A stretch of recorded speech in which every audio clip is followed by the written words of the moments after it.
Thank you for your interest in gender dignity, unique and equal.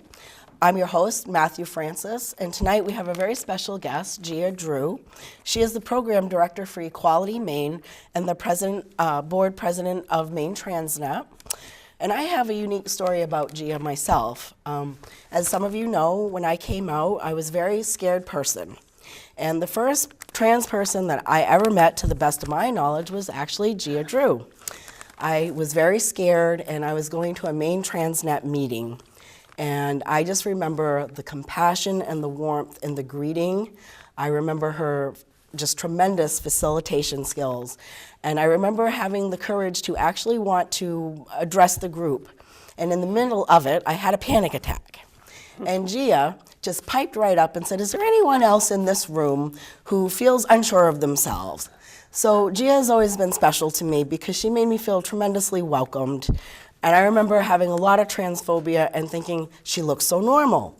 And that is part of what I'm here to do, is to introduce you viewers to just normal, ordinary folks. So without further ado, I am going to start off with asking Gia if she wouldn't mind sharing a bit about her life and her childhood, and then we're going to go from there. Great. Well, thank you, Matthew. It's really great to be here tonight on your show. And I do want to address what you just said in your really kind remarks about coming to your support group meeting at Maine Transnet. Maine Transnet's a nonprofit that provides support, education, and resources to the transgender community. We've been doing that for about 9 years. And like you, I went to my first support group meeting probably 6 or 7 years ago and was terrified. Really? Myself. Yeah, sure. You know, I'd really, like you, I probably had never met another trans person knowingly, and so I didn't know what to expect, you know, and so I had a lot of anxiety, a lot of apprehension, and I can say that that first meeting that I went to probably saved my life. And so that's why I continue to work with Maine Transgender Network, known as Maine Transnet, because I know how important it is for transgender people to not feel alone in the world. And I think that's something that is really important. So important to feel welcomed, and have a safe space, and not just safe, but welcoming space. That's good. I'm glad you brought that up. You know, I think we work really hard to make sure that people who come, because we don't know where they're coming from and where they are in their life, to try to make that space as safe as possible. And that can be hard and challenging depending on the location of the space, how many people are in the group. Which has grown enormously, hasn't it? When I first was attending, I remember there really being a handful of people. Yes. That's a really good point. You know, when I started attending Maine Transnet's group probably 7, 8 years ago, I remember that first meeting, like I said, I went upstairs, it was in an office, and I went in, knocked on the door, and I came in, and there were these 3 guys sitting around, like eating Doritos and having takeout. And I'm like, is this the right place? In my head, I didn't really think about trans guys. In my head, I always thought about my own experience and trans women and things like that. And here are these 3 guys hanging out on these couches, and they said, "Yeah, this is Maine Transnet, come on in." And I'm like, great.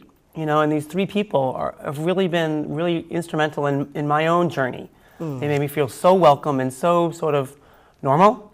Like there were just some guys who were hanging out who happened to be trans. In that meeting, there were 4 of us. You know, and over the last, 6 or 7 years, the group has evolved and changed dramatically. Our groups are in Portland, but also Bangor, Lewiston, and Brunswick right now. And some of our groups are more than 30 people. Oh, absolutely. Yeah, yes. And that's a challenge in itself to make sure to create that safety and that welcome space for such a large group. But I think there's a lot going in the world, a lot of good opportunities for trans people, and definitely a lot more visibility. So yes. I think we're going to get to that a little bit later, but I'd like to go back with your question. That's fine. I was hoping that you'd be willing to share a bit about your life, and to be honest, if you don't mind, as you feel comfortable, sharing even about your childhood. Sure. Well, thanks for asking. You know, I do get the chance to talk a little bit about my life because of my work, and as you said, I'm the program director at Equality Maine, in addition to being the president of Maine Transnet. And a lot of the work I do with Equality Maine is going out and speaking in public about my experience, but also bringing other people along and they can share their experience. I do a lot of professional development for schools and educators so they know how to better support students in schools. I also do that with businesses and organizations and also as an advocate at the State House. So I do have some experience sharing my story with people. And I think that's so important so people understand that transgender people are people, but each of us has our own story and each of us has our own journey. Absolutely. You know, and I can speak a little bit about my past and how it connects to the work I do today. I think that might be important. I'd love that, yes. Okay, great. You know, so when I was little, or young, I should say, I was born in the 60s, you know, many, many years ago. I'm nearly 50 years old. And by the time I was 3 or 4, I knew I was a lot more like my sisters, Christine and Ellen, and my mom, other than my 4 brothers and my dad. Okay. You know, that's a large family. Yeah, I grew up in a family of 9. Okay. I have 6 brothers and sisters. Okay. Yeah. And, but I knew pretty quickly that there was something unique about me. I was really interested in their things, who they played with, the items they played with, the clothes they wore, the jewelry my mom had, her makeup. And I constantly found myself attracted to those items. Okay. Yeah. And I would sort of steal them or borrow them. Yep. And I'm sure I got corrected along the way. I don't have a really great memory, but I'm sure someone said, hey, take that off. Boys don't do that, or whatever. When I was a kid, I don't have a really good memory of that. Okay. But I do know I had some shame around what I was doing, so I started to keep it a secret. Oh, okay. Yeah, and you know, and I talked to a lot of trans people, and many people have this experience when they're 3, 4, where they start to experiment and express their own identity out in the world, and the people around them correct them. Yes. Yes. You know, and I don't have a great memory of it. But I do have an idea that I was probably corrected because I kept hiding it from people. Right. You know? So can you talk a little bit about, I'm interested because often I hear parents, you know, wanting to be supportive of their children and they're concerned that maybe this is just a phase. Yeah. Could you go into that a bit? Sure, definitely. You know, I work with a lot of families and young people and the parents have that exact question all the time. Okay. And so when I was about 11 or 12, you know, I was still stealing my sister's clothes and trying to dress a little in private. You know, I would even wear maybe some clothes under my boy clothes to school. Okay. Things like that. Yeah. And but my parents found out. They found my little stash of girl clothes under my bed and stuff, and they confronted me about it. Oh. Yeah. And I was embarrassed. They actually brought me to the backyard to talk about it. Okay. That was really the only place in my house where there was any privacy. Okay, so it was such a big house. Yeah, such a big So we went to my backyard, and they wanted to know what was going on. Why was I doing this? Why was I behaving like this? And they were concerned. I could tell they were a little embarrassed or awkward because they didn't have a language. You know, this was in the late 70s probably at this point. And you know, I didn't have an answer for them other than it makes me feel good. Okay. You know, it makes me happy when I do this. And they kind of shook their heads and they're like, I don't know what this is. We're confused. Would you like to talk to a priest about it? Was their response. Okay. I didn't want to talk to anyone about it. At that point, as a 11-year-old, I was just embarrassed that they found out, and I'm humiliated. And like, no. And so what I think I did, I'm going to guess that I said I'll never do it again. Okay. You know, just so I wouldn't have to talk to anyone about it. Yeah. You know, and at that place, you know, the idea of therapy or talking to anyone in mental health or a doctor wasn't there. My family's very religious and still is. Yeah. And so they would turn to the church for their answers. Okay, right. And so they thought turning to a priest, I would get some sort of comfort in that. But I just said, no thanks, and I'm good. And that you're just not going to do it again. I'm not going to do it again, which is a complete lie. Okay. And I'm okay with that, you know, because I continued doing it in private, you know. And it took another 30-some years until I actually came out to my parents to tell them, you know, that time we talked in the backyard, that never went away. That wasn't a phase. That wasn't just something I was curious about. That was really my identity. And so it's really interesting to look back now to when I was a little kid trying to put the words together, you know, and it's a different world today, you know, and when I meet with young people today, there's a lot more information out there for young people. Yes. There's the internet, there's YouTube, and you know, and parents have more information to grapple with and education around that. And so I think I was in, you know, a unique place back in the 60s and 70s when there really wasn't a lot of information. I feel very fortunate. I think my parents could have acted very differently. You know, I know many people where parents have done horrible things to their kids when they've acted or behaved out of the norm or dressing like a girl. And so for my parents just to let it go like that and drop it was pretty cool. You know, that is, I feel very lucky. Especially back then. Yes, especially. Yeah. I'm curious. So how did you? So this feeling was growing. Sure. and you're going through adolescence. Oh, yeah. Can you tell me a little bit about how, were you struggling with dysphoria? Some people do not.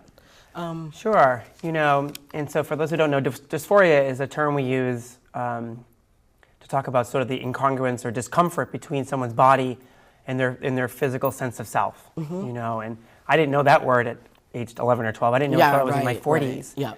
Yeah. But I did notice that my body was different than my sister's or things like that. And, like, oh, that's weird. Okay. But when puberty comes on, it's hell for anybody. Yes. Right? But it's really tough if you're trans because your body starts to change rapidly into something that you don't want it to do. Feels like it's betraying you almost. Yeah, sure. And I think you start to course with these hormones that don't feel right with you. And for me, the hormones were testosterone. And I remember very clearly these really uncomfortable feelings. Okay. Probably, like, why? Why is this happening? Questioning it.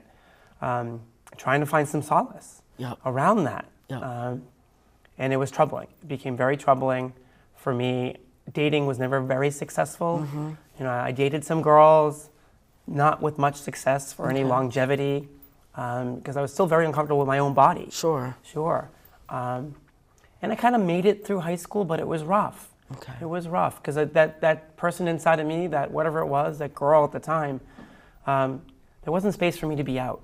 I didn't have any friends who were out. I didn't have any teachers who were out. There weren't any role models. And I do remember this one story, if I may share. Absolutely. I was, and I think at one point I decided to be more like my brothers. Yep. To fit in, not to get picked on. And so I kind of followed their ways into sports, into football, and to be a leader in school and all these things. And here I was, a senior in high school. Okay. I was senior class president, captain of the track team, captain of the football team. And no one really knew that deep down inside of me there really was a girl. And I remember one day, it was Valentine's Day in my senior year in high school, and someone had sent me a pink carnation. Like they do. I don't know if someone sent the flowers when you were in high school at all. Yeah, it's pretty common. And so someone sent me a pink carnation, and I thought, what the heck? I want to wear this carnation on my white button shirt. No big deal, right? And so I went to my first few classes, no big deal. And then I went down to the cafeteria for lunch. And then I noticed my crowd of like buddies. I had a couple different groups of people. I had my sort of more academic friends, but then I also had my jockey friends. And I noticed they kind of looked at me, and one of my friends, let's call him Tony. Okay. Kind of looked at me, and he noticed that I was wearing this pink flower. And he came right up to me, and the crowd of people kind of spread out a little bit, and he was very loud about it. And he kind of pointed at me and said, "What the F do you think you doing, you sissy?" Oh my. And he went and he reached for my pink flower, and he goes, "What are you, a faggot?" It's a really hard word for me to say. Sure. And he reached and he grabbed the pink flower and ripped it off my shirt. And in doing so, ripped open my shirt. Oh, goodness. Yeah, exposing my chest and my heart underneath. And I don't think he knew what he was doing. I think he was making fun of me for wearing a pink carnation. He had no idea what that really meant to me. How powerful it was to me just to show a little bit of that girl inside of me. And I was crushed. I would think so. So that would even almost solidify your attempts, I would think, maybe to fit in as a cis male. And so what I did was, knowing the only approach I knew, having now been more like my brothers and the other guys, is I attacked him. Yep. I started a fight. Okay. Right? It got kind of violent, and we got separated by principals and got sent to the office and calmed down a little bit. And the principal said, "Tony, why'd you do that? Gia, why'd you hit Tony?" And I guess the worst part of all that is I couldn't tell them why I was so angry. There wasn't a space for me to say, that flower really was me. Right. That was the girl inside of me. My mom came to pick me up because I was getting suspended. And she goes, "Why do you keep getting in trouble?" And this was not the first time. Okay. Where I sort of got in trouble for arguing or getting into a fight. And I couldn't tell my mom either. I couldn't tell her that, I was really upset about that flower was me. And so what that did, it buried my identity even deeper. I can see that, sure. Yeah. And so, that was kind of another way for me to step back and move forward in my life, but also push that identity deeper inside Even me. deeper. Yeah. Yep. Yes. Wow, Gia. I'm wondering then, because you came out later, as I did, in your 40s, Sure. late mid-40s, Yeah. weren't you? Can I ask then, what did it take for you to step forward? I mean, was there anything incremental or just a moment of clarity? I mean, Right. what got your courage up to do this? You know, a lot of people say, Gia, you're so brave. And I hear this about all sorts of trans people. I hear this all the time. You're so brave. And it doesn't quite fit or sit with me very well. Okay. Yeah, and I'm just trying to be me. Okay. But I think by the time I reached 43 or something, whatever it was, I was exhausted. From keeping up this false persona. First, a couple of things. Okay. Running from who I really was, Yep. carrying two identities. And I'd lived with depression for a very long time.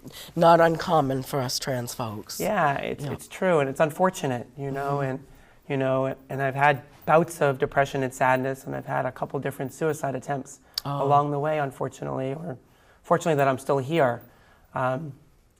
And so by the time I got to 43, I'd been married for nearly 20 years. Oh my goodness, okay. I'd been a high school teacher for nearly 20 years. And I'd been Gia on the inside all that time. That never went away. Okay. And I found some little moments along the way to give myself some hope, but then it would all go back, like in the closet, as we say. Right. By the time I reached 40, though, I think I realized that I was exhausted. And I had to make a decision because I wasn't happy. And I was trying to find happiness in other things, my job, maybe my relationships or my family, but it really wasn't satisfying. And so I decided, I think this is who I am, but I didn't know yet. I wasn't completely sure. Okay. I met with a therapist to deal with my marriage problem, and that soon led to understanding more about my gender identity. Okay. And it was suggested I go to Maine Transnet Okay. and meet some other trans people, see how that feels, and I did. And I'm like, wow, hey, that's me. Okay. And I got to see myself reflected back at me for really the first time in some other transgender people, and that really helped. I imagine it did. I'm curious myself, did you know you were trans and that you, see in my situation, I didn't know I was trans. Yeah. This was something, unfortunately, I'd internalized sort of that I was a freak of some sort. Sure. And I'm wondering, did you know the term? Did you know what was going on? Yeah, that's a good question. The word transgender is actually pretty recent Yeah. in terms of our own vernacular and how we use it. So when I was growing up, that wasn't the word. Okay. I grew up hearing words like transvestite, transsexual, things Okay. like that. Yes. And so when I remember in college, actually, I went to Syracuse University, and I remember, going into the science. They had a separate library for science. Okay. I remember going through the stacks, the card catalog. Yes, Before way com- back. Yes, yeah, way right, back before then. computers were- We are dating ourselves. Oh well. And I was really curious about my own identity. Sure. And I came across, sexual deviations, abnormalities, and I came across chapters in magazines on transvestism and transsexualism and things like that. And I was just hungry for knowledge. Yeah. And there I was, getting these magazines and these publications and psychology books and stuff, and trying to learn a little bit about me.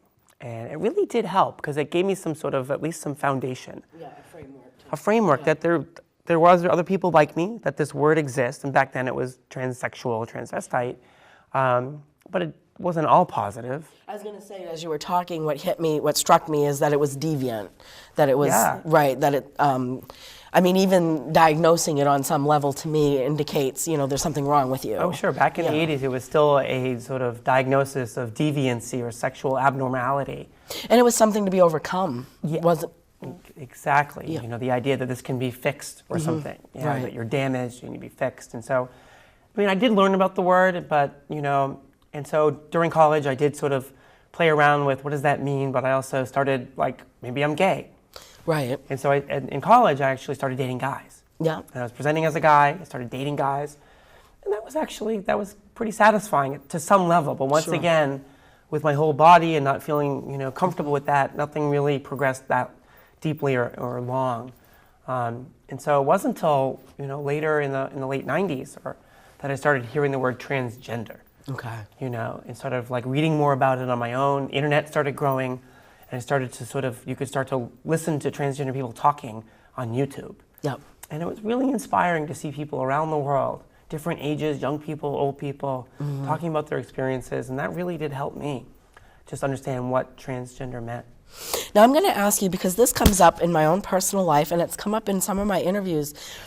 What would you tell someone, and you're a great person to ask, what is the difference between someone who's gay Sure. and someone who knows that they're trans, that this is different than being homosexual? Yeah, I think that's a really good point. I think for a long time, people kind of push the two together. Yes. Right? That if you're trans, that you're gay, or if you're a young boy and you dress like a girl, you're femme, you're probably going to be gay, or it's going to make you gay, or things like that. You know, and what we know now, you know, with the science and lived experiences from talking to people, is that most of us were born with different identities, multiple identities. You know, we have a separate identity that is around our biology and our sex that forms really early. We have another identity about our sexual orientation and attraction that forms at a different time and place. Yep. And our own sort of personal identity, or maybe gender identity, forms at a different time and place as well. In fact, they really are separate things. And we all kind of lump them together very often because we talk about LGBT and they kind of clump together. But when we look at it, they really are separate things. And so I didn't know that. I always thought they're kind of all connected. Right. And so for me, I've always known, now that, you know, after college, that my sexual identity, in terms of my sexual orientation or attraction, is I'm comfortable identifying as bisexual. You know, I've had relationships and I'm attracted to men and women in all genders, actually. Yeah. But that is completely separate than my own identity as a man or a woman. And so I didn't really understand that. I always thought they were connected. And so it wasn't until I was 40-some years old that I realized, wait. This is different. This is different. This is a different feeling, that my true gender identity is a woman or is a girl. And I'm like, oh, that's cool. It's always been there. Right. But now I get a chance to actually be Own it openly, and that's pretty cool. I like understanding that there is a difference between those things. And so when I look at those terms, I see them as sort of different worlds. And the idea that even gender expression, which is a different level, is how we sort of express ourselves to the world outwardly or display it. And so in my case, and in many trans people's cases, where maybe they didn't feel safe or they didn't know their identity, they maybe express themselves differently. And so for most of my life, for my own safety, I expressed it in a more masculine way. Sure. And now I kind of have a more feminine spin to it. And that's just a different sort of side to gender. And that's a lot more society-based. Yes. You know, the idea of what are society norms and roles and all that stuff. And that's more about my expression and the way I dress, the way I talk, maybe the roles I have or the name I have. Okay. But my true gender identity has been with me the whole time. Yep. Now I just get to be one. Yes. Right? I love it. And it's hard for me because I have had people say, you know, why didn't you just, you know, become a butch lesbian? Why isn't that? And, you know, explaining, but it really wasn't anything to do with the attraction. It was how I saw myself in the world. Right. And the way people perceived me. So thank you for that explanation. Yeah. And there's a little bit to that. I think there's been a history for transgender people over time. There was this expectation. And there were these rules that we had to follow. We don't. Yes. It's different nowadays, thankfully. But there was this plan you had to go through if you were going to transition. You had to like disappear from the world. You had to go live as this other identity to prove this is who you are. Then, only then, after a year or two, would they allow you to take hormones. Right. And only then, with doctor's notes and everything, were you allowed to, if you needed it, some surgical intervention. Sure. Right. And then it was expected, if you were switching genders, you would be dating the opposite sex. Right, be very binary in my mind, probably. And historically heteronormative. Yes. Right. Exactly. And I think we've loosened up the criteria significantly. Right. And maybe you can explain too to the viewers queer. The concept of gender queer and fluid. Are you comfortable doing that? I could give it a shot. Okay. Which is hard because I don't identify as queer myself personally. Yep. And when I was a kid, or even recently, queer was a negative term. Yes. You know, if I have only recently been able to use it myself. Sure. Yes. Understandably, some of us were used in really horrible ways. Right. You know, the F word, being called queer or whatever, or sissy. But just like some other marginalized communities, the word queer has been reclaimed by many people in the larger LGBT community as a source of power. It's also a political way of looking at gender identity or sexual orientation or sex.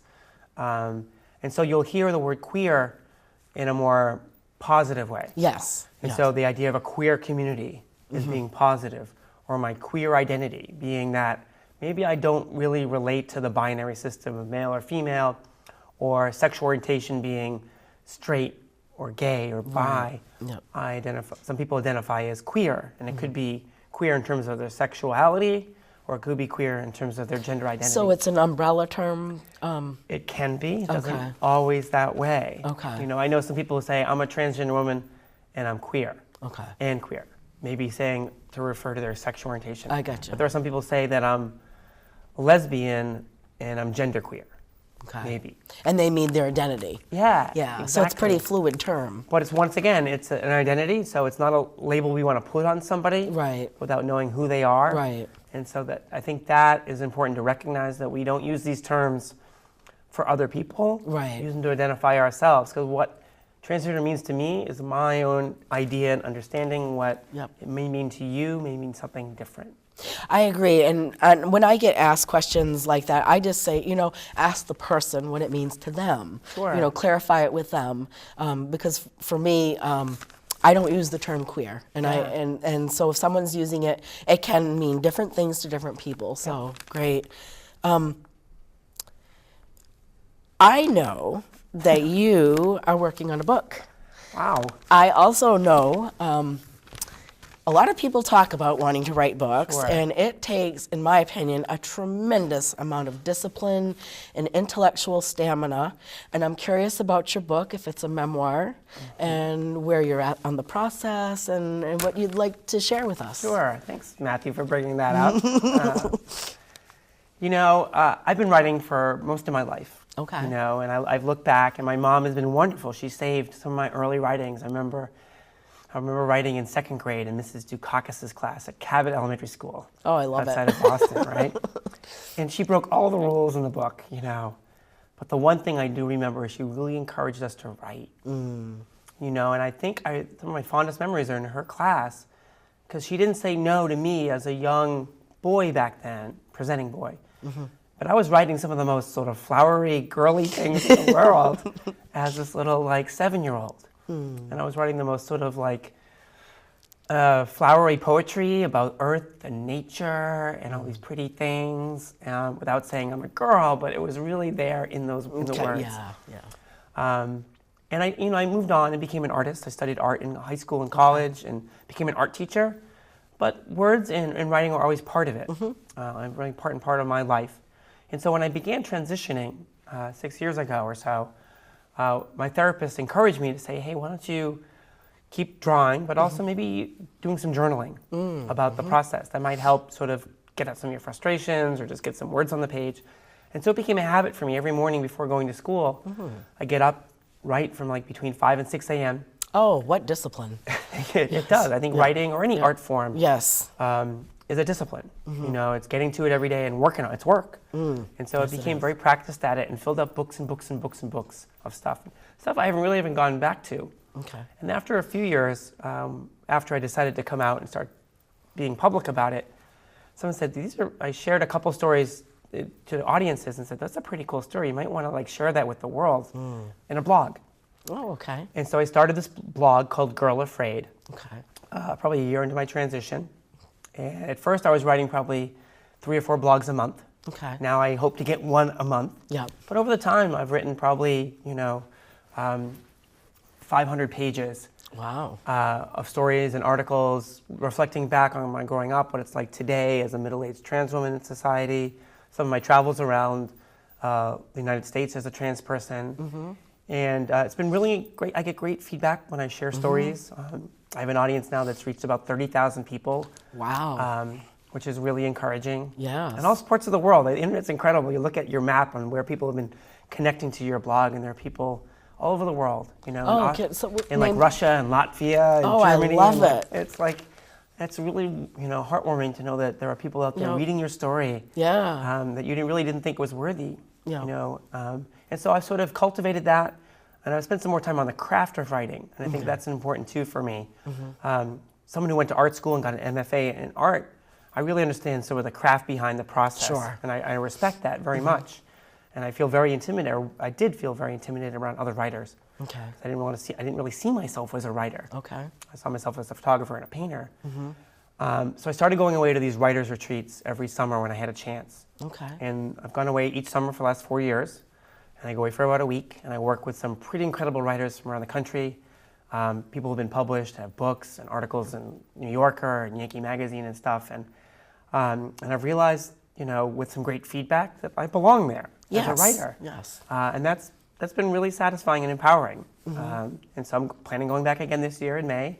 There's this one place I love going to. It's called the Millay Colony for the Arts. It's named after Edna St. Vincent Millay, a great Mainer herself, who's a great poet. And there's a great writers' colony in upstate New York. And I'm looking forward to going back. My memoir, I hope, I have a goal of getting it done by the end of this year. Wonderful. Hopefully published by sometime a year from now. Yeah. Yeah. Are you self-publishing? Do you have a publisher? No, I've talked to a couple different publishers already. I have a couple other writer friends who are helping me along. They give me great feedback along the way. That's important. So I haven't decided if it's self-publishing or whether I can get a publisher on board Yep. To get to that final step. Yep. But it's exciting, but it That's does very take discipline. It takes discipline, and I'm going to imagine it's a memoir. Yes. Yes. That it could be emotionally very draining as well. It is. Yeah. I realize that just with my writing, because it's mostly about me and my work. But I also recognize that in the stuff I do is the work for Equality Maine and Maine Transnet. So much of my work is about my identity. Yeah. And it's a lot about sharing, and some it's very emotional. I deal with some trauma in my life. It can be very draining. Yes. But it's also rewarding. Where you get feedback and people are giving you information and saying, hey, that really helped to hear what it was like for you. I had no idea, So I know there's another side to it. Yes, it's draining. It takes a lot of effort. But I'm hopeful this is just the first of many stories. Yes. Yep. I'd love to share some stories of my family's past. My mom's side of the story, her French-Canadian or Acadian heritage from Nova Scotia, pretty incredible past. And my dad's side of the family from Ireland. I'd love to sort of encapsulate that and be the family storyteller. Oh, that would be wonderful. Yeah. Yes. Oh, so we have that to look forward to then. I hope so. Oh, I hope so too. I was actually hoping that you would share some pages, but I hadn't told you that. I didn't bring my book. But they have Sorry. you have a blog, and do. you got 30,000. So actually, I do know a little bit about this process, and it is, I think, a good possibility that a publisher would pick up on that. Well, I think right now, where we are in sort of the state of trans awareness, there's never been a point like this ever in history, as far as we know. Right. Where No. so many people are talking about transgender issues. Yes. When I was a kid growing up, there was one conversation in 1974. Renee Richards, I don't know if you know Renee Richards. She was a tennis player. Okay. And she was a really good tennis player on the male side. And she began to transition, and she transitioned, and she wanted to play in the U.S. Open as Renee Richards. Okay. And the U.S. Open said no. And she sued, and it went to the New York Supreme Court, and she won. And she got to play the following year as a woman, and she was on the cover of Sports Illustrated, and here I was, this little kid, noticing this transgender person in the early mid-70s. And then there's this gap of 30-some years, maybe more, where there really hasn't been a national conversation about being trans. It wasn't until the mid-2000s when we started to see some peaks, when Chaz Bono came out on Dancing with the Stars and his book. And then there's Laverne Cox, and she was featured on Time Magazine in 2014. The tipping point, transgender tipping point. Yeah, the tipping point. And just last year, one of my heroes growing up, being an athlete, is Caitlyn Jenner. And she came out last year on the cover of Vanity Fair and spoke at the ESPY Awards. And I think that's really powerful. It really is that now there's a time and a place where people all over the country are talking about transgender issues that have never been talked to before. And I think that's exciting. And I think there's a space right now for people like us to share our stories with the world. Oh, and I'm very grateful for that myself, personally, yes. Yes. I'm wondering, I've got two questions that I want to ask. One is because you did disclose that you were 45 when you transitioned. Is that correct? Probably 43. Oh, 43. 43, 30, 44. So, yeah. 43 years as a perceived male. Sure. That comes with some privilege. And because almost all of my interviews, it kind of comes up, the idea of privilege. Yeah. And I'm wondering, would you mind addressing that? What is it like to have 43 years being perceived as a cisgendered male, Yeah. and now you're a trans woman? Sure. Talk about that. Yeah, I'm glad you brought up privilege. It's something that I talk about a lot in the work that I do. I'm very fortunate where I am right now. Okay. I have a job. I have a house that I live in. I have health care. I have a girlfriend. Life's pretty good for me. Right. And that is not the case for most transgender people. The barriers that transgender people face are sometimes insurmountable, depending on their race, depending on their religion possibly, depending on their poverty, things like that. And so I'm aware now that I have some pretty incredible privileges out there in the world. That I grew up in a pretty middle-class family. Right, okay. I was able to go away to college. There was always a meal at the table growing up, things like that. I never questioned it. I grew up, raised in a Christian values society, way, which is like our society. And so I wasn't aware of that. It's only recently now that I'm in this trans world, and I'm starting to see some of the other things that other people are struggling with, especially transgender women of color. This past year has been the last 2 years have been horrific. Absolutely. In terms of violence against transgender people, especially transgender women of color, who are being murdered, just murdered for who they are. Just for who they are. And I don't feel that threat against me. I am worried and concerned about sexual violence against me, because I know that is a concern. I know there's violence against transgender men and transgender women, so that's a new concern for me. Yeah, I was actually curious when you were talking about that, because I can just imagine as walking around as a guy not being concerned about that, and this must be kind of new. Yeah. I mean, not new now because you've been doing it for Yeah. 6 years, but it had to be new when you were first starting off. Yeah, it's a different feeling. Sure. It's definitely a different feeling. I will say, when I started going to college, I definitely started interacting with more of a bisexual or gay circle. Okay, yeah. And I remember for the first time getting jumped when I was in college, because I was being perceived probably as this sort of scrawny gay boy. Okay. And I remember these guys circling me and jumping me and beating me up and taking my stuff. Okay. So I remember that. But now it's a little different in the world. Now that I walk the world openly as a woman, I am a lot more conscientious of my surroundings, who I see, who I date, and I'm learning. Just last year I started actually going out into the world and dating. I've been afraid of doing that. Sure. And I went to a club with some friends and I met up with this guy, and one thing turned to another. I'm like, wait, this is a new place for me. Yeah. And how do I talk about who I am? Do I share with this person that I'm trans? Do I disclose that? Safety issues. It's a safety, but I hadn't been in that situation before. Right. And do I go home with him? And I was fortunate at that point. My girlfriend said, not tonight, not yet. give him another chance or something. Yeah. But those are things I never really thought about. Right. But I do know that I've had some incredible opportunities along the way, growing up in a middle-class family, being educated, being able-bodied. Because there was actually a really strange story. When I was a teenager, like I said earlier, I used to dress in some clothes, and I actually used to sneak out of the house. Okay. Very common, actually, Yeah, And sometimes I would drop a bag out the window and sneak out at night and walk around my neighborhood. And then later, when I got my license, or maybe actually before I got my license, I would take the car out. Okay. And and I would actually go drive around the block, take my bag, dress in my girl clothes, and then I would drive all around Boston from midnight to 4 a.m.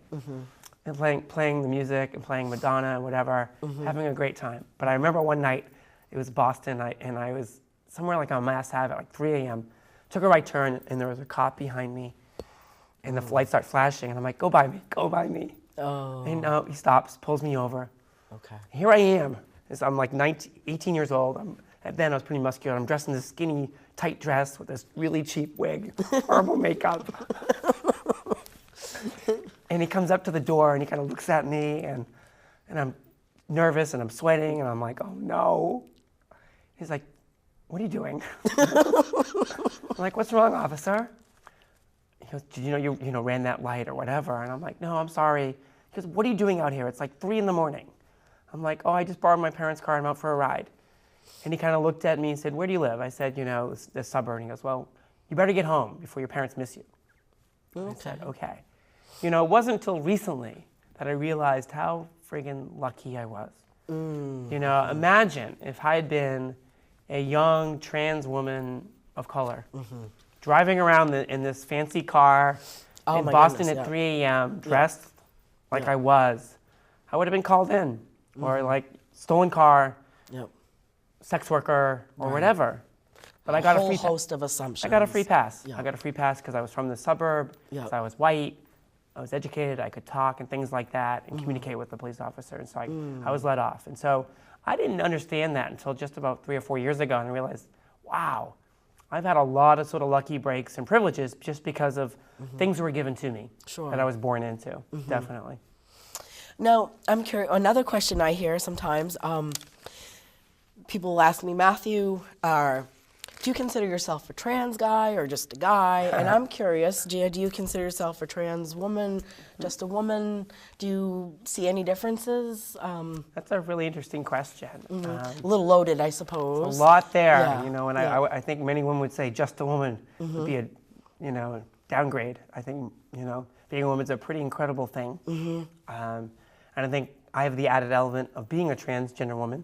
Trans is fine too. And I don't even mind transsexual either. It's Okay. actually a term I'm comfortable with. Sure, yep. Yep. And so, yeah, I'm a trans woman, I'm a woman, but that's only a small little slice of my identity. Sure, okay. You know, and sometimes when I introduce myself to audiences, I talk about all the other things That you that are. make me me. Yeah. You know, I'm a writer, I'm an artist, photographer, nature lover, I'm a sister, I'm a daughter, I'm an aunt, Yeah. I'm a godmother, you know, I'm a triathlete, I'm a marathon runner, I'm all these things. Yep. And I happen to be trans Yes. too, Right. you know, and so it's a part of who I am, but it doesn't describe all of who I am as a person. Okay. I have to, if you don't mind, I'm going to talk a little bit about my experience. Sure. Originally, I would just say I'm a guy. Yeah. And what occurred to me was that I didn't have the collective experience of a cisgendered male, and that my experience as a trans guy was different. Sure. And so I kind of wanted to honor both. Yeah. And so I'm now comfortable saying, you know, I'm a trans guy, and to me that it doesn't make me unequal. It makes me a different kind of guy on the spectrum of, Sure. of maleness. And for me, it's just sort of acknowledging that, you know, I haven't had that collective male experience, Sure. and that mine is a bit unique. And so that's where I come from. Yeah. You know, I get that a lot. I think there's a lot of push and pull on that topic. Sure. Of trans person versus person. Right, Or right. woman versus trans woman. Right, And there's definitely pushback in some communities against trans women being women. right. I have been hearing this. Sure. Yes, Or yeah. trans men not being men. Yes. You know, and I think there's this idea, well, you weren't socialized as a girl, right? Or you weren't socialized as a boy, or you've never menstruated, or you've never given birth, or all these things. And there are millions of women who've never did these things. Maybe they weren't socialized as a girl. Maybe they grew up in a community of all men, or all brothers, and all whatever. Or maybe they were born without a uterus, or maybe they can't give birth, or all these things. There are plenty of exceptions to the idea. That's a great point. Thank You know, and so what it means to be a woman is broad. There isn't just one way to look what it means to be a woman or a man. But I will go back to what it feels like today versus what it felt like 5 years ago when it came out to the world. I've been very fortunate, once again privileged, to be able to work with my mental health professionals and my doctors to transition not just socially but also medically. Yep. You know, and so over the last couple of years, through hormones and some surgery, I've been able to sort of align my identity with my body to a better degree. And I'm feeling a lot more whole and a lot more at peace with myself than ever before. But I also notice that I'm not seen as trans as often as I used to be when I first came out. And so when I walk into spaces, or I'm walking up and down the street on Congress Street, I don't get the same looks as I used to get. Sure. Or the stares, Yep. or the parents herding their children away from me. When I first came out, because there was this, is that a guy in a dress? What is that? What is that? Danger, a threat. or Right, something, right. And yeah. now I have this sort of like, I'm not seen as trans so quickly. And so I have this privilege now where I'm seen more as cis, even though I'm not. Right. And it's not intentional, because Right. I'm very proud of my identity as a Sure, trans woman. sure. It's just the way it is. Yep. So I'm learning how to come to terms with being seen as not trans in many spaces. And just, I'm just Gia, and I'm here. Yeah, and sometimes it doesn't come up in conversations. I find that refreshing myself. Yeah. I'm at a point in my life, to be honest, where it's sort of like, yep, I'm trans, you got 20 minutes, ask what you want, and then we're moving on. Well, that brings up a really good point about everyone having expectations that trans people are here to teach us. Yes. I think there's a lot of us have that experience where people want to learn about what it means to be trans, and they have like a litany of questions to ask you, where you're obligated to teach them everything about trans in 10 minutes. And if they ever have a question, they can give you a call or send you a Facebook post and post on your wall. Have you seen this? Right. Yeah. And it's, to me, just as ludicrous as expecting a person of color to be a representative of that entire population. Yeah. And I think it's kind of interesting. And some people are willing to share their experiences, but they shouldn't be obligated. Right. Me, it's my job. I've chosen to sort of follow this field where I go out into the world and talk about my identity, talk about the trans experience. But I've met hundreds, if not thousands, of transgender people now in the last 4 or 5 years in the work that I do. And so when I talk about the trans experience, it's my experience, but I'm mindful of all the other people that I've met, and I kind of bring that to light. My experience is very different versus someone else's experiences in maybe rural Maine. Right. Or in Alabama or somewhere else, or in Russia. Yep. And so I'm very aware of that. And it's my job to talk about what it means to be trans and how to be a better advocate to the entire community. Yeah. Terrific. I love to ask this question because I feel like the narrative of being trans often is negative, and it's painful, and right now it really is. As you know, awareness didn't translate into acceptance. I mean, our violence did increase 31%. Sure. And as we know, statistics are quite limited, so it means it was probably higher. Yeah. But I think there's a lot to be grateful for. Sure. And I'm curious what you are grateful for being a gender diverse trans person. Okay. I think that's a hard question to sort of maybe answer shortly. I think for a long time, I didn't know how to understand or embrace my identity as a trans person.